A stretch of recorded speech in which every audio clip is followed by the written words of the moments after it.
ஏன்னா அபூ சுஃபியான் அதுக்கு உடனே மக்காவுக்கு போயிடுறாங்க. மக்காவில் போய் சொல்கிறாங்க, இந்த மாதிரி ரசூலுல்லாஹ் சொற்பமான நபர்களை கொண்டு வந்து நம்மளுடைய வியாபார குழுவில் இருக்கக்கூடிய அந்த பணங்களை அந்த பொருட்களை கைப்பற்றணும் வந்தாங்க.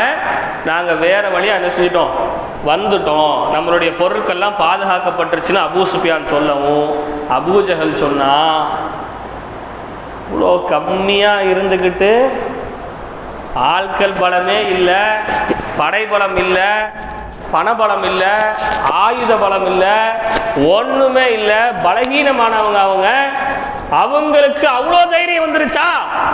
விடக்கூடாது. அபூ ஜஹல் சொல்றான், விடக்கூடாது.